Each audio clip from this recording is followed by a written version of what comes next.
Hi hello नमस्कार मंडळी, मी योगिता. तर माझ्या चॅनलवर तुमचं स्वागत आहे. काय कधी अंड्यात तुम्ही हिरवा वाटाणा टाकून पाहिला आहे आणि अशा पद्धतीची कधी भाजी बनवली?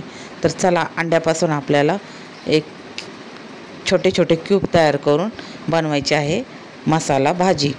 तर कशी बनवणार आहोत त्याची संपूर्ण रेसिपी आता आपण पाहणार आहोत. तर मग त्यासाठी मी काय काय घेतलेलं आहे, कुठलं कुठलं सामान वापरलेलं आहे आणि कशा पद्धतीने बनवलेली आहे आपण ही अंड्याची आणि मटारची भाजी. तर संपूर्ण रेसिपी आपण पाहणार आहोत.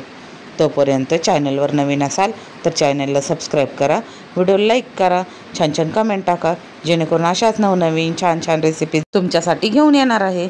तर मग खूप साऱ्या नवनवीन पदार्थ आपल्याला या चॅनलवर पाहायचे आहेत. तसं रेसिपी काही विशेष नसते, सगळीकडे स्वयंपाक बनवला जातो आणि सारखाच असतो, पण प्रत्येकाची बनवण्याची पद्धत मात्र वेगवेगळी असते.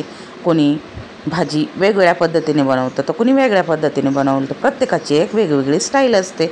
हॉटेलमध्ये वेगळ्या पद्धतीने बनवली जाते, घरी वेगळ्या पद्धतीने बनवली जाते. त्यामध्ये मसाले वेगवेगळे टाकले जातात, त्यामुळं भाजीची टेस्टही आपल्याला वेगळीच लागते. म्हणून मग आज मी माझ्या पद्धतीने बनवणार आहे अंडा आणि मटारची भाजी. तर कशा पद्धतीने बनवणार आहे हे तुम्ही या चॅनलवर पाहणारच आहात. हा व्हिडिओ पाहिल्यानंतर तुम्हाला समजणारच आहे. तर मग चला करूया आपल्या रेसिपीला सुरुवात.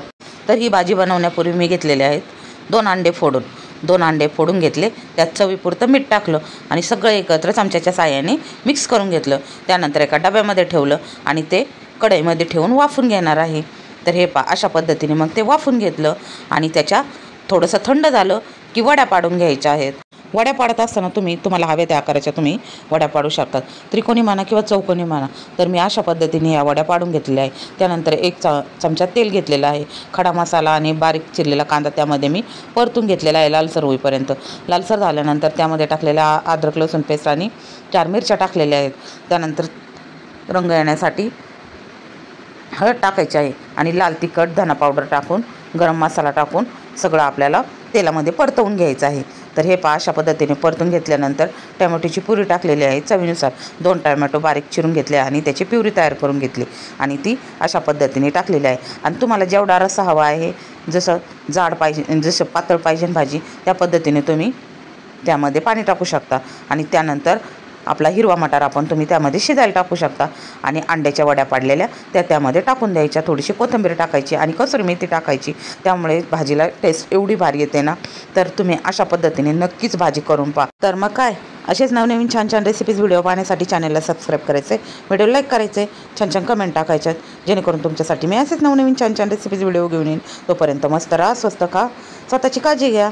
भेटूया पुढील व्हिडिओत.